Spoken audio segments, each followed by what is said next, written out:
Hello everyone. Happy Saturday to you all. Welcome along to our webinar all about teaching online. Just in case we haven't met before, my name is Mairead and I am based in the west of Ireland. I have been teaching English for over 20 years now, and I've been with the TEFL Academy for the last 10 years. So hopefully I'll have lots of insight to share with you all today. If you could pop a comment in the chat box telling me where you're from, that would be amazing, because that always makes me smile to see where everyone is tuning in from. So without further ado, let's get going, because we have tons to cover. As always, the second half of this webinar will be a question and answer session. So, get thinking about everything you wanted to know about teaching English online. You will have the opportunity to ask me once we've run through the essentials. All right, if you are ready, let's get cracking. So in this webinar, we're going to explore different aspects of teaching English online. We're going to consider why we might want to teach English online, how to do it, things to consider about getting into it. We're going to look at some top tips for teaching English online. And as I said, we're going to have a question and answer session at the end. So the big question, why? Why is this something that you should get into? Well, as you all know by now, there has been a dramatic increase in online learning, and specifically in online English language learning, especially since COVID. I know it feels like a long time ago now, but I truly believe that was the biggest catalyst towards online English learning becoming the giant that it is now. It's estimated that the English language learning market is now worth over 9 billion euro. It could have increased since I looked up this statistic. The wonderful thing about teaching English online is the flexibility it gives you. Okay, it affords total flexibility in terms of your day-to-day life and in terms of your professional life. You are not tied down to certain hours. You are not doing a strict 9 to 5 unless you really want to. It offers true flexibility in terms of balancing your work, your working life, and your own personal life. It also allows you the opportunity to be a digital nomad. I know so many fellow teachers who travel the world. Yeah, they go live in different countries that they've always been interested in living in, and they teach online as they go. So they are essentially traveling and taking their work with them wherever they go. So again, you are not tied down to one place when you are teaching online. You take your work with you. Unless you want to stay at home, in which case that is totally possible. Just as I said in my previous point about flexibility, there are so many options. So there are many reasons why you might be considering teaching English online. It is a growth industry, it is booming, and it offers you the flexibility that few other jobs can. Now, you may be wondering how you get started. And, that is very valid. I also wondered these things back in the day. So as I see it, you have two main options. You can either work for a company, and by company, I mean online school. You can either work for an online school, or you can be independent. There are so many pros and cons for each of these options. So let me just run through the basics of each option, just so you can get an overall idea of what it entails. So if you work for a company or an online school, generally there is a recruitment process. You need to find a job ad and you need to apply. Yeah, you need to register for that school. Now, there are a lot of online schools. For example, EF, Wales English, VipKid. There are so many of them. It's really a matter of you throwing in a Google search for online English language schools and doing your research. Research is key. If I were looking for an online teaching job in an online school, I would want to go with a company that is very well established, that has a good reputation, that gets good reviews. It's up to you to do your research and decide what you want to apply for. You will see in any job ad for an online school that there are entry requirements. So they'll often require you to have your TEFL cert, which if you're doing your cert with the TEFL Academy, you will have. You will have a very rigorous one, which is great. You will need to meet certain entry requirements, and you will often be asked for a demo lesson. So this is basically a short lesson that you record yourself teaching to give an idea of your style as a teacher. Now, the demo lesson might be with real students provided by the online school, or it could be just you pretending to teach a group of students. So you are going through the motions as a teacher, but you may not necessarily have any students in the class, if that makes sense. So demo lessons can go either way, but the online school will tell you in advance exactly what they want from you. The really good, useful thing, I think, about online schools is that students book lessons with the online school and the online school assigns them to you. So you turn up for class at whatever time you have told them that you will teach, and the students will be there waiting for you. You may not necessarily always have the same students. It could be that you teach a different class every time. But basically, you tell the school what hours you can teach and they assign you the students. Okay, so you don't have to worry about going out finding them. That can be very reassuring for new teachers because, you only have to focus on the actual teaching and not finding your own students.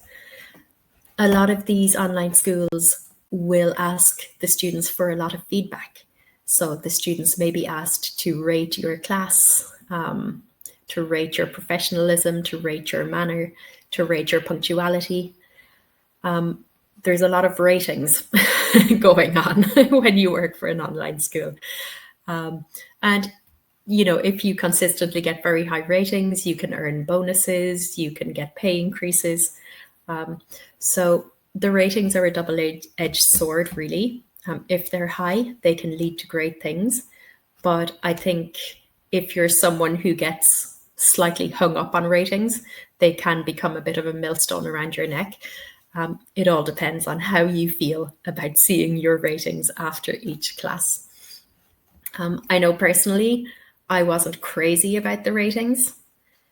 If I got a low one for whatever reason, like say I had technical issues and then I got 1 out of 5 stars, that would really play on my mind for a while and it would upset me.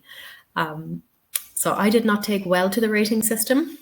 Yeah, but after a while, I realized, look, it is what it is. We do our best. That's all you can do. And I kind of blocked out the ratings after a while. I learned to do that. So that would be the idea of working for an online school. Okay, you apply for the job, they hire you, you tell them your hours that you can work, you show up, log in, and the students are already there for you. Okay, and then the students give you a rating, and this will impact on various different things. Another really good thing about working for an online school is that they typically provide all of your material. So when you show up to class, not only are your students there, the material is already loaded. Okay, there are slides there ready to go. You can always log in before your class, take a look through the lesson material, do your lesson planning, etc. So, you still have to plan for sure. Okay, but it is made easier when the material is there for you. So what about if you decide not to work for an online school? What if you decide to go freelance and be independent? Well, if you want to work as an independent teacher, not affiliated to any online school, it is all on you to do your own marketing, okay? You may have to create a website. You will certainly need to brush up on all of your social media profiles. You have to publicize yourself because nobody is going to assign you students, okay? You have got to go find them. You need to put in so much time and energy into getting started as an independent teacher. Like when I did it, I felt like I spent my entire life on Facebook and Instagram, and LinkedIn. LinkedIn is a wonderful one. It is absolutely possible. You can do it, okay? But it does take time and it does take energy, and you've got to have the motivation to make it happen, especially in the beginning when it's taking students a while to find you and it's taking you time to build up a full teaching schedule.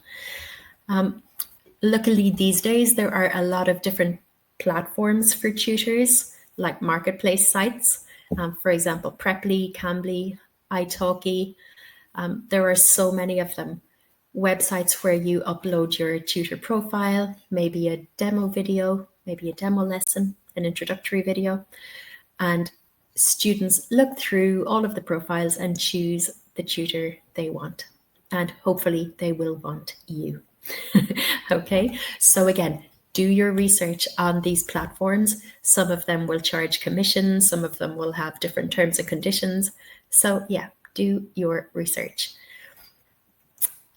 The wonderful thing about being an independent online teacher is that you set your own pay rates and schedules, okay? You decide what you want to teach, you decide how much you want to charge, okay? You have 100% control over everything. There is, I mean, with both options, be it working for an online school or being independent, there is a bit of admin involved. Chances are you will be doing your own taxes, you will be doing your own billing, okay? You will be chasing people for payment when you're an independent. Basically, you are self-employed, okay? And you will have all of the associated admin to deal with. So be prepared for that side of things. That came as a bit of a shock for me when I moved to teaching as an independent. It's a lot of admin. And if you're not familiar with the tax system, you will be soon. So that's just one more thing to keep in mind. Make sure you have all of that straight before you launch into working as an independent teacher. If you have any questions about either option, please ask me in the Q&A session coming up. So there are lots of things to consider when thinking about becoming an online English teacher. Think about time zones. Okay, for example, I'm in Ireland. If I'm working for an online school based in China, I will have to factor in that my students will be 8-9 hours ahead of me. So I may be teaching on sociable hours if I want to hit peak time. Now, normally online schools, they will run, if it's an international online school, they will run 24/7. So if, like me, you're a bit of a night owl and you prefer to work, say, 8 p.m. till 2 a.m., you will find a school that will allow you to do that. But if you can't work these unsociable hours, make sure you have your time zone straight and that you're only targeting schools that work with other countries in your time zone. You may need to be flexible, okay? Consider things like visas and documentation if you are planning on being a digital nomad, okay? Like if you're planning on traveling around while working, just make sure you know what you need in terms of working or travel visas, documentation. Make sure everything is in order so that you don't get any unwelcome surprises. Again, if you're planning on being a digital nomad, take into account the cost of living. Always have the balance in your head between what you're earning and the currency you're earning in and the cost of living of the place you're living in or traveling through. Okay. We don't want to end up in a situation where we're consistently living beyond our means. or where you're worrying about, every euro and every pound and every dollar. Okay, so this is something that you need to consider in advance before you start traveling the world. Probably the most important thing, though, if you are planning on being a digital nomad, is connectivity. If you know that you are working tomorrow at 5 p.m., you need to make sure that you have stable internet wherever you are tomorrow at 5 p.m. It's much easier if you're working from home. You know that you will be at home and that your Wi-Fi is strong and that everything is set up for you. But when you're traveling around, you need to plan all of this in advance. And a quiet place, okay? That is essential. So again, it's easy if you're teaching online from home, just make sure that any other people in the house, children, make sure any other animals are away from your workspace. Make sure that your neighbors aren't going to start mowing the lawn. Do your best to ensure that you have a quiet place to work from. If you're going to be traveling around, again, this is something you need to scout out in advance. All right. Once you have decided then that you're committed to teaching online, you're going to have to choose a platform and some tools to use in an online setting. So nowadays, if you are working as an independent teacher, the platforms that we tend to use are Google Classroom or Zoom, maybe Google Meet, maybe Microsoft Teams. You need to decide which one you like best and then learn everything you can about that one and use it. Okay, and be prepared to explain to your students how to use it too. Although honestly, students always seem to know more about these things than I do. All of these digital native students, right? So yeah, you will need to pick your preferred platform. And, if you choose one and it's not working out for you, do not be afraid to explore other ones. But yeah, Zoom, Google Meet, and Microsoft Teams and Google Classroom are probably the most commonly used ones. You're then going to have to find some nice tools to make online learning more effective. So you can use Canva for maybe making materials and worksheets to share with your students. You can use Kahoot, which is this wonderful gamified quiz system. You can use Quizlet, which is all based on online flashcards, and you can do really fun stuff with them. Padlet is lovely for putting all of your stuff in one place. It's like an online notice board where you can put all of your materials, give students the link, and they can dip in and out of it. So there are just some commonly used tools when teaching online. There are so many others. Like, I cannot keep up with the rate of innovation when it comes to platforms and tools. So these are just some ideas to get you started, but there are so many other options out there. Just as with everything, do your research. You will find so much to use. As for some tips then for when you start teaching English online, set up your teaching environment. As I said, this is easy if you're teaching it online from home, but if you're traveling and teaching, it can be a bit trickier, I find. So make sure your laptop and PC are in good condition. Yeah, maybe before you start teaching, just get them fine-tuned somehow. I am no tech expert, but I know I brought my laptop to a local tech shop and said, please, can you just take a look at this and get rid of all of the unnecessary stuff that might be slowing it down? So they got rid of a load of stuff. They installed really good antivirus, and my laptop was in tip-top condition, ready to go. Make sure you have fast internet connections. If you decide to work for an online school, they will often make you do an internet speed test during the interview. I can't remember what the figures are, but you do need a particular upload and download speed for them to hire you.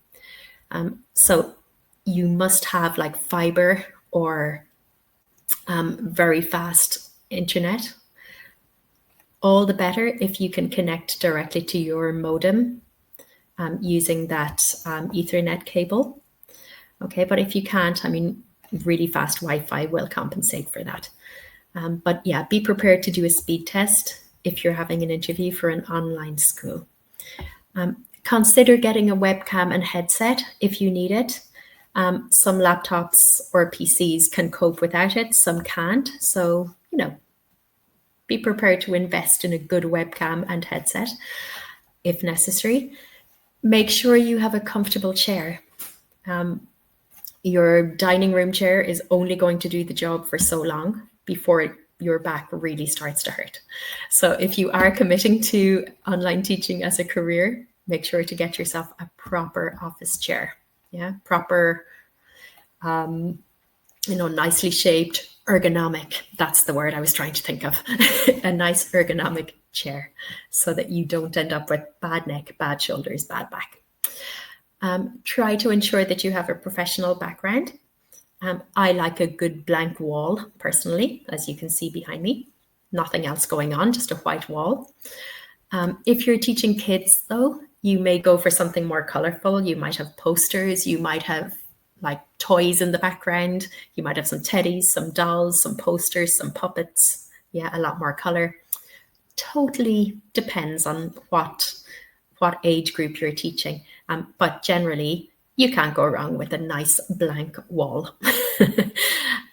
Also, make sure you have a nice big desk for all of your notes and teaching materials, all of your post-it notes, all of your flashcards. Yeah, make sure you have room to spread out around you. The students won't see it, but you will. So give yourself room to spread out and keep yourself organized. All right. Some other things then for you to bear in mind, especially if you're working as an independent teacher. You've got to be very, very mindful of privacy and safety online. So in other words, GDPR. Whatever the rules are for your area, please be aware of them. If you're working for an online school, they will tell you all of this in the induction period or in the recruitment process. So if you're working as an independent, you are going to have to figure it out yourself. You need to know how you are going to store students' personal data, their names, maybe their email addresses. How are you going to store it? How long can you store it for? Okay. How do you get rid of it? Where can you store it on external sources? All of this is something you need to be aware of. And, you need to treat students' personal data very, very carefully. I cannot keep up with all of the developments in GDPR. I only know from my very specific area. So make sure, again, you do your research and you know how to store and treat students' personal data. Be very, very careful also when it comes to sharing photos and videos. If you're teaching young learners in particular, you should not be taking photos or videos. I strongly believe there should be no need for that. With adult learners, you may want some pictures for publicity maybe. If you do so, make sure you get your students' consent in advance. But really try to keep it to a minimum. Be aware also if you're teaching young learners or teenage students that we do not want any scenarios of bullying or negative behavior to emerge. I know in an online classroom, they can message each other privately. I had a scenario where two students were picking on another student and I knew nothing about it because they were private messaging each other in chat. Luckily, the student came to me and explained it to me and I was able to deal with it then. But you have got to lay down your rules for behavior. Make it clear that any bullying or any negative behavior in the classroom is completely unacceptable. If your students are sharing email addresses or WhatsApp details or whatever, then it's a lot more difficult for you to police because it can happen outside the classroom too. But do your best to lay down your rules of conduct and make it clear that students can come to you with if they're having any issues with other students in the group. All right. Now, on a more practical classroom basis, I think one of the best things you can do for your students in an online classroom is to create a routine, just as you would if you were teaching them face-to-face. Routines, especially for young learners and teenagers, are key to helping the students feel safe and supported. A routine makes everything faster and easier because students know what to expect when they're showing up to class. What I mean by a routine is like doing the same things in the same order in every class. Although, the content will change, hopefully you will find an order that works.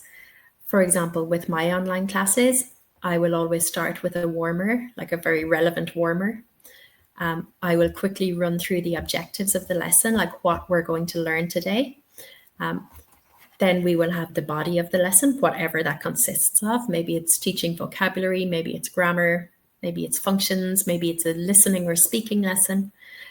Whatever it is, we will do in the main part of the lesson. I will always then do some sort of fun game to finish.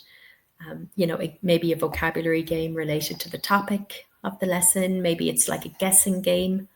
But I will always finish with like 2 or 3 minutes or 5 minutes of a fun game. We will then do our plenary where we'll recap everything we learned in the lesson. Then I'll set homework. I mean, some classes I set homework, some I don't. It depends. And then we will say goodbye. So even though, we're not doing the same thing, the same content every day, because that would be boring, we are pretty much following the same order and the same routine. Now, of course, you can go completely out of routine and like have a spontaneous lesson where everything is different. I mean, go for it, variety is the spice of life. But in as much as you can, be aware that following a routine can be very, very helpful and supportive for your students. And, they can get attached to that routine. So that is definitely something to consider. As I said, especially if you're teaching young learners or teenagers. When it comes to giving instructions online, we have a huge advantage because we also have a chat box. Instructions can be verbal and written. I mean, they could be in a face-to-face classroom too, but it'd be a little bit more awkward. When it comes to giving instructions in an online classroom though, say them and also type them in the chat box, okay, in maybe little bullet points, okay? That way there is very little scope for misunderstanding. When you've given your instructions and written them, you can ask everybody, you can ask them your instruction checking questions, like what do you have to do? And they can write the answer in the chat box or tell you, okay, verbally, whichever you prefer. You can ask them, what do you have to do? How long do you have? Are you going to talk alone? Or are you going to work alone or with a partner? Yeah, who are you going to speak to? Etc. And then once you've run through all of your instruction checking, you can say, okay, everybody, if you have understood the instructions, type yes in the chat box. Or, show whatever emoji or show whatever icon, to show that you've understood. If there's something you'd like me to explain again, raise your hand icon. Okay, so, there's so much we can do when it comes to instructions. Both verbally and using the chat box or all of the different icons that the students can use. When it comes to feedback, again, the chat box makes things really, really easy. We can, of course, ask them verbally, what's the answer to this? What's the answer to that, etc. But they can also like send you messages in the chat box. Maybe they don't want to say in front of the class that they haven't understood something, but they can ask you in a private message like, oh, can you explain that again? Or can you give me answer number 6 again? And, you can just do that via the chat box and message them directly. I am such a fan of the chat box. Like the options are endless. You can also use the chat box, of course, for if you have to share materials, links. If you want to use interactive worksheets, drop the link in the chat box, and then all of the students can access it immediately. So, when it comes to giving instructions, getting feedback, sharing materials, the chat box is absolutely gold. I am such a fan. All right. Finally, when it comes to classroom management, well, I find teaching online makes classroom management so much easier than a face-to-face class. Okay. And the main difference is that in an online classroom, there is no low-level disruption. Okay. There are no, students chatting down the back of the class. So you can't, they're not there talking, distracting you or making noise so that you can't hear yourself think. The wonderful thing about teaching online is that you, as the teacher, have the power to mute. Now, of course, we don't just mute people for no reason or because they're annoying us. That's not what I mean here. We have to explain to them still, like, if I'm speaking, I'd like you to mute your microphones, please, because I can hear noise and it's distracting me. Okay, so give them the option to mute themselves, but if they don't or if they can't, you can mute them. Okay. If you're doing maybe a whole class feedback session, you can ask everybody to mute themselves so that we don't have everybody talking together and nobody can understand each other. You can ask them to mute themselves and say, okay, I will unmute you if I want you to answer. Okay, so look at your microphone. If I unmute you, tell me the answer.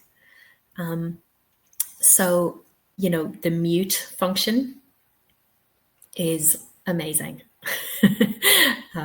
I miss it when I teach in an online, well, when I teach face-to-face, sometimes I really miss my mute. I miss my mute and I miss my chat box. So as long as you are clear with the students around the rules of muting and when you will mute, okay, it's a great tool to use.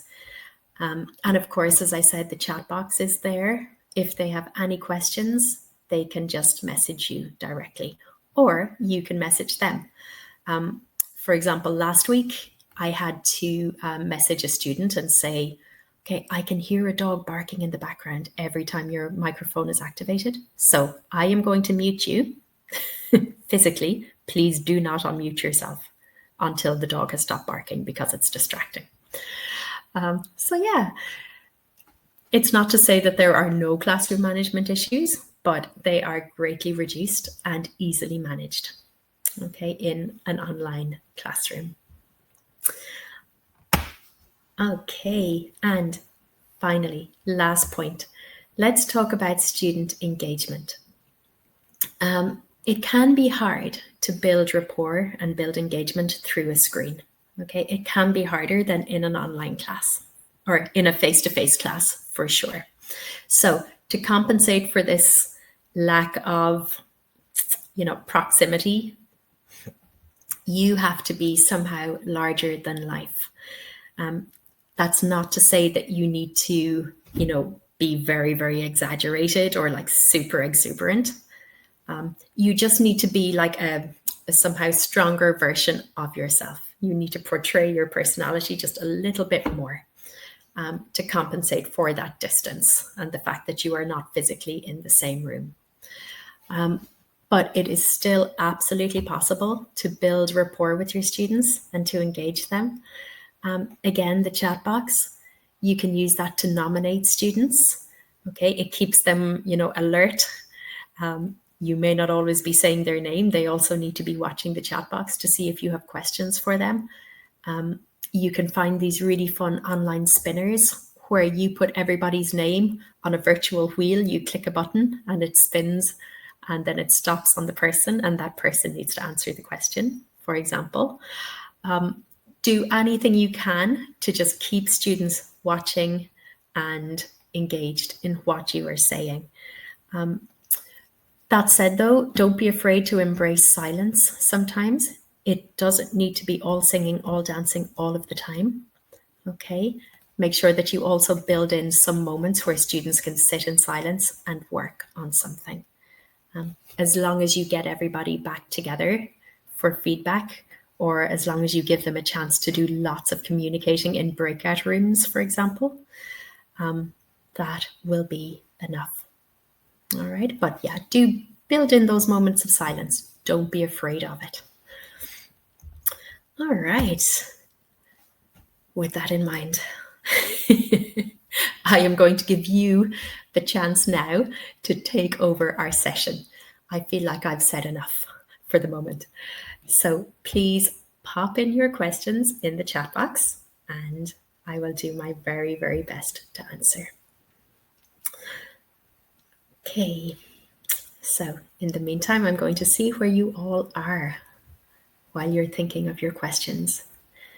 So we have the USA. Oh, wonderful. West Virginia. Oh, how fabulous. I love that accent. I wish I could hear you speaking. We have Atlanta. We have, hello, Paul in Johannesburg. Martin in the Czech Republic. Oh, what a beautiful country. Oh, Sharifa in a very wet, rainy, cold Cape Town. Oh, Sharifa, welcome to my world. Ireland is permanently wet and cold and rainy. I hope it passes for you soon, though. Okay, we have Tracy in Milan. Oh, how beautiful. What a wonderful city. We have Atlanta, Georgia. Lovely. Florida. Oh my gosh, what a treat. We have so many people from the US today. Great to see you all. We have Daisy in Uganda, Pakistan, Brazil, Switzerland, Nigeria, the UK. Oh, look, isn't this just the world of TEFL right here? Don't you just love it? Like it fills my heart with joy to see all of these different countries being represented by you all. So hello, review. Hunting them down for pay. Is there a chance pay is refused? Yeah, sorry if I scared you with that. I was just thinking of a scenario I had when I started out as an independent teacher. This doesn't happen in online schools, in my experience. But when I started off as an online teacher, my student proposed that they would pay me after each lesson. And I agreed because I was young and naive and I didn't know any better.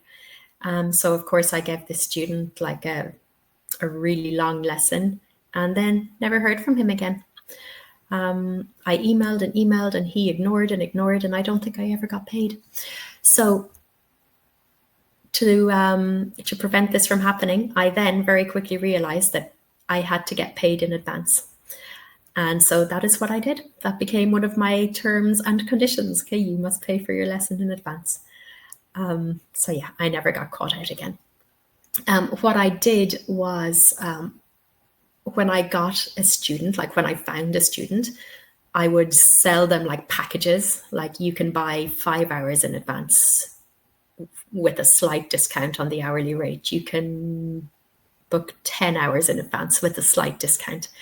So, you know, I tried to get them to pay up front for a package of lessons, like 5 or 10. And yeah, that way, you know, I knew what my cash flow was doing. So yeah, it's only something that happened to me once. So please don't be scared. It's just something to bear in mind, like how you are going to counteract it and preempt it. All right, thank you. And so Darkus. Oh, I love your name, Darkus. Oh my goodness. It's very similar to the Irish word for hope. So that's lovely. Okay, we have Joanna in South Africa. Oh no, we have more freezing people in Cape Town. So hi, Ali. I hope it warms up for you soon. Okay, we have the UK, South America, Zimbabwe. Oh, it's amazing. Wow. How exciting. So, Whimsy Travels. Is it normal to feel nervous at the start of your TEFL learning journey? I'm completely new to teaching. Oh, yes, it is so normal. It's like everything, isn't it? Like when we start anything new for the first time, it's terrifying. Of course it is, because we have no idea. The first step is definitely the hardest. Trust me, I promise. It is so normal. The thing is, you just need to push through and you just need to do it. And like everything, in our minds, we build up everything to be worse than it actually is in reality. Okay. We are our own worst enemy that way sometimes. But yeah, feel the nerves, but do your best to just push through. Okay. Trust everything you have learned in your TEFL course, follow the procedures, and yeah, you'll get there. It's just like driving a car, right? The first time you're terrified, or at least I was. And I thought, oh, I am never going to be able to steer and use the clutch and use the brake and look at the mirrors. Like, how am I going to do this all at the same time? But you just do it. And how do you do it? With practice. Okay, everything becomes automatic. So yeah, push through. It is so normal to be nervous, but you can overcome it, I promise. So Subash, is Native Camp a reliable platform? Subash, I have never used it personally, so I don't like to comment, but I have seen it advertised a lot. So, I presume it is, but honestly, I don't know anything about it. Do your research though. Google it, read the reviews, see what other teachers have to say about it. That's probably the best indicator. Check out how long it's been around. Yeah, how big it is. It's all in the research. But yeah, I can't help you, I'm afraid, because I have no personal experience with it. Okay, we have Foxy in Charlotte, North Carolina. Oh, one of my best friends went to university in Charlotte. She loved it. I've heard only good things. Okay. Paul, can you please share your thoughts around breakout rooms for pair work? Oh, Paul, I am such a fan of breakout rooms.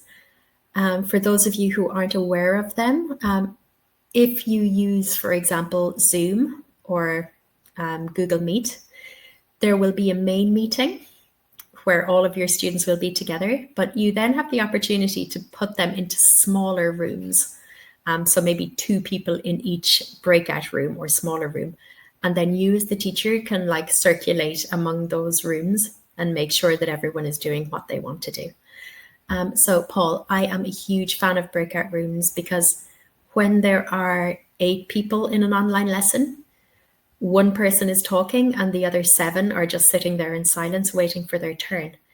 And, that means that we don't get an opportunity to practice enough fluency work. Okay, because 1 out of 8 people talking is not the best use of time.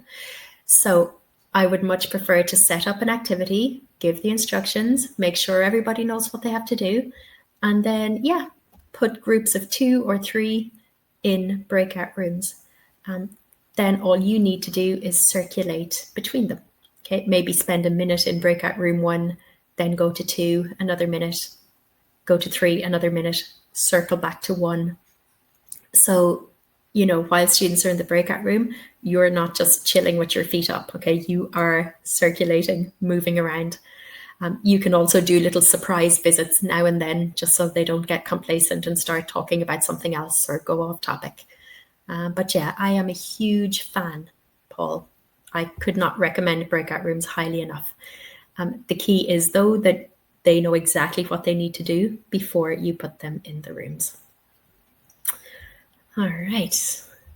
So thank you, Paul. Good question. Okay. Hello, JJ. We've spoken before, haven't we? Because I'm always so delighted that you use the father on my name so correctly.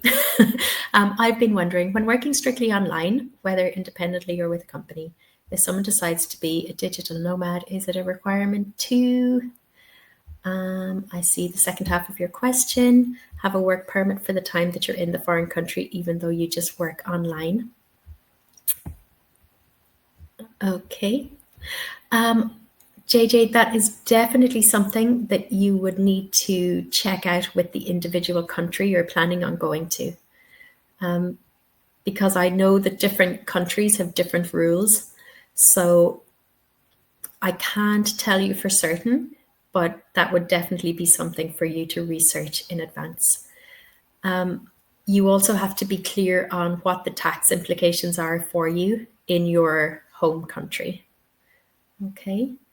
Because, I know there's a whole other set of regulations about that too. So if you are going to be a digital nomad, yeah, check all of that out in advance. What visas and documentation do you need? And what are the implications for paying tax? Okay? Because, yeah, tax is just what it is. It's there, it's complicated, but it's got to be sorted. All right. Thank you, JJ. And sorry I couldn't give you any absolutes there. Okay, question review fanatic. Question on booking your first online tutoring gig, I presume. Should we make a contract after first introductory like a package? I probably would, yeah. I mean, the first lesson, yeah, it's always, it's just an introductory or a trial lesson.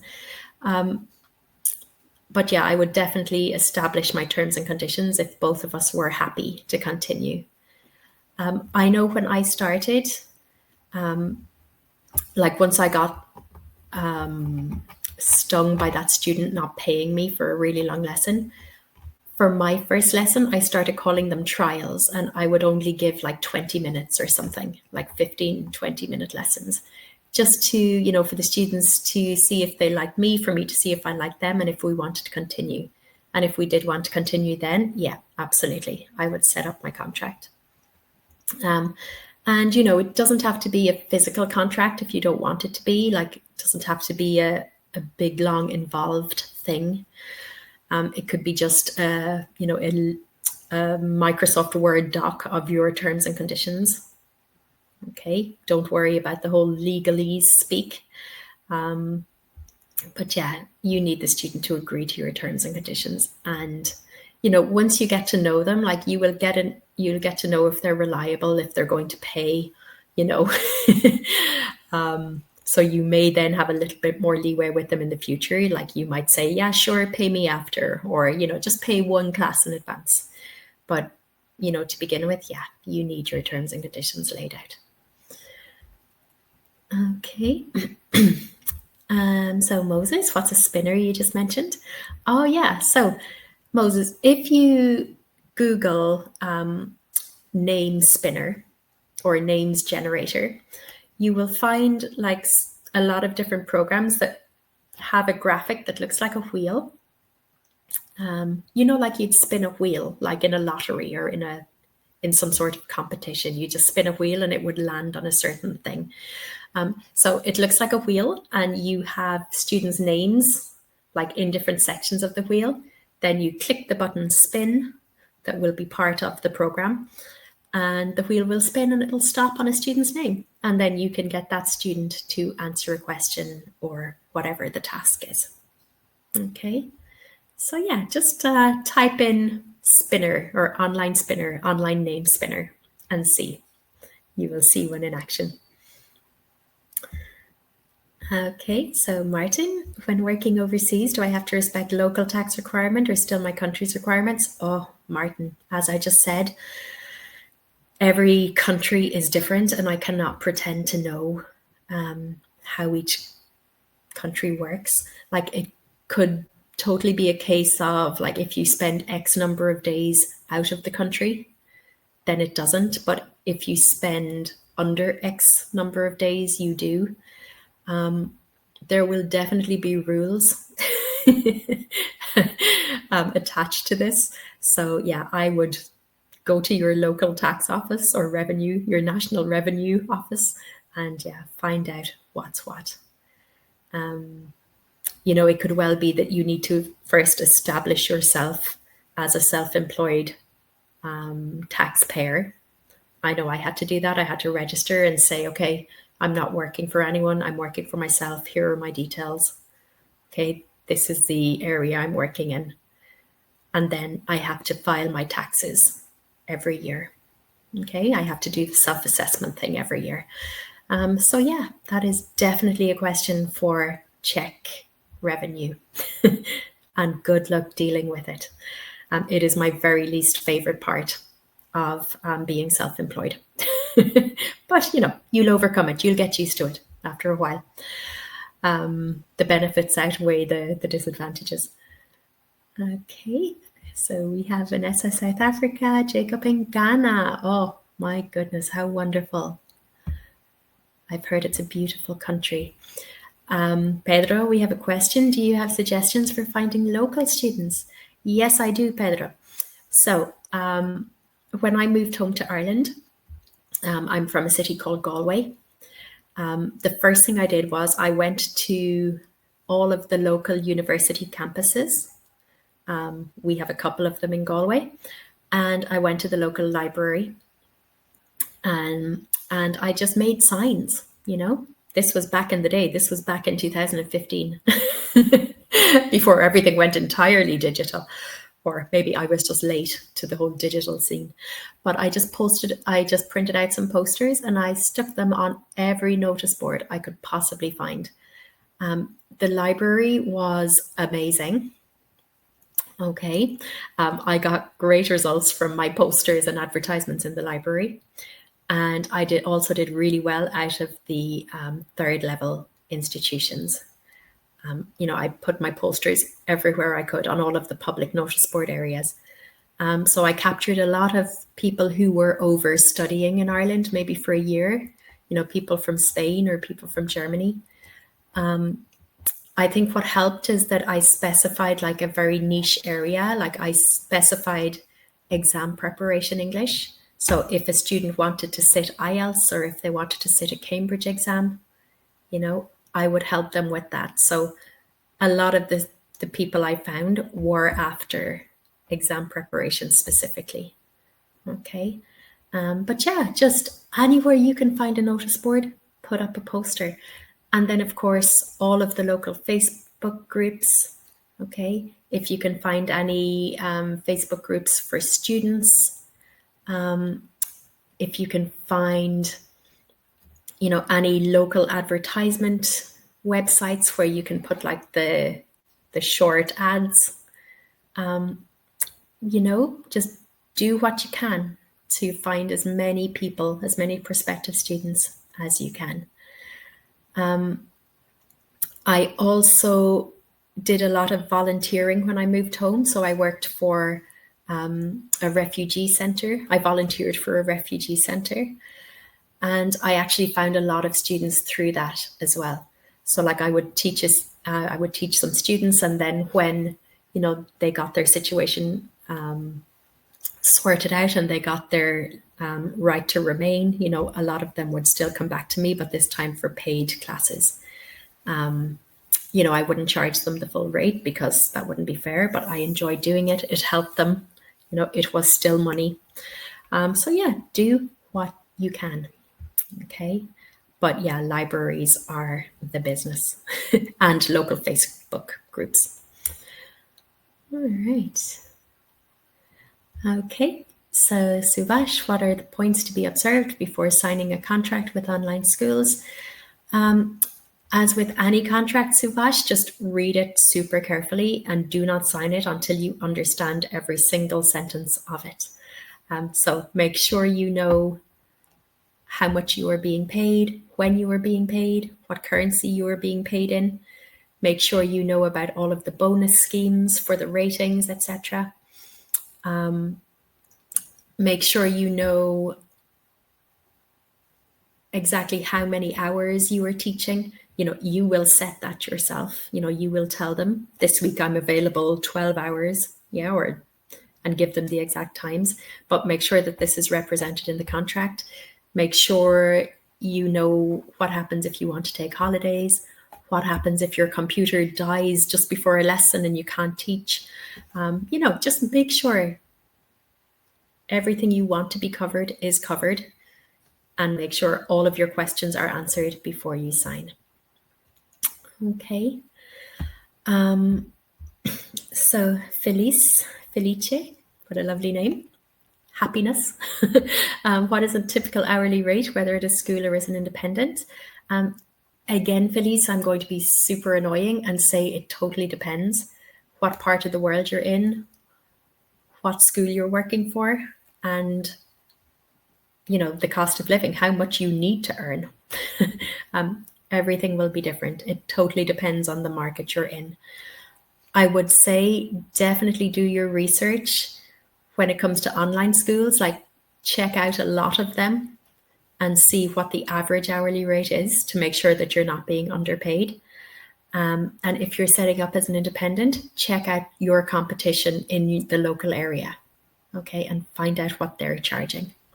Okay, because you don't want to undersell yourself, but equally you don't want to price yourself out of the market either. So it's all in the research. All right. So thank you everybody for your kind comments. It's good to know that this is helpful. We always want to give you topics that are useful for you. And so Daisy, if I decide to work independently, am I supposed to provide myself with materials? Yes, Daisy, absolutely. So you will meet your students, find out what they need and want, and you will have to plan accordingly. Okay, that might mean that you make all of your own materials. It could be that the students already have a course book that they want to use, in which case you need to get your hands on a copy. If you have, if you're only starting out at teaching and finding materials is really stressful for you, you could always just get your own course book, like just to have a syllabus to work from. If you know that your student is going to be intermediate level, for example, get your hands on an intermediate course book and then just use stuff from that until you're confident enough to start making your own stuff, or until the student tells you exactly what they want to do. But yeah, that is definitely one of the points of being independent. Like, there is no material provided for you. It's all on you to figure it out. Okay. Sharifa, if one teaches pupils online who are from a different country, should one let them know you would not be available their times in case they have messages after a lesson? Yeah, absolutely, Sharifa. Like, that's another thing to bear in mind for your terms and conditions, actually. Because if you have an online student, they can sometimes think that like you are just there for them 24/7 and they can email you or WhatsApp you any hour of the day or night. And honestly, we don't want that happening, or at least I certainly didn't. I don't mind the odd email, or maybe they might email me their homework, or maybe they might WhatsApp me to say, oh, I'm so sorry, I've had an emergency and I can't come to class. That sort of thing is fine, but I definitely laid down ground rules that, they were not welcome to email me or WhatsApp me at any time of the day or night. Okay, because, we need a break too, right?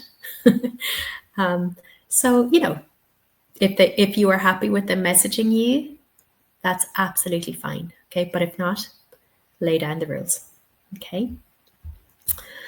All right. Oh my goodness, we are out of time. No. So I see we have more questions here, guys, and I'm so sorry I don't have time to answer them, but please send a ticket along to choose your support. Okay. I am there and my team is there, to help with any questions you have. 24 hours a day, 7 days a week. So please send along your questions to choose your support, and apologies for not getting to them. Just before I sign off, I want to remind you that all of our previous webinars are available on our YouTube site. So go along to the TEFLacademy.com and you will find dozens and dozens, if not hundreds of past webinars in our videos tab. We also have our TEFL Academy podcast, TEFL Unlocked. One of my colleagues and I have an episode every week on different aspects of teaching. So yeah, the podcast is called TEFL Unlocked. You will find us on all major streaming platforms. So please check us out. And if you can, rate and review TEFL Unlocked. So that is all for now, everybody. Thank you all so much for coming along. It's been such a joy to see you attend from all corners of the world. If you have 2 more seconds, I would really appreciate your thoughts on this webinar. It helps us to give you topics that you really want to know about. So you can either scan the QR code on the screen, or I will do my best to type it really, really quickly into the chat box, because you all know how much I love a chat box. Okay. So thanks again, everybody. Enjoy the rest of your Saturday, and I hope to see you all again really soon. Goodbye.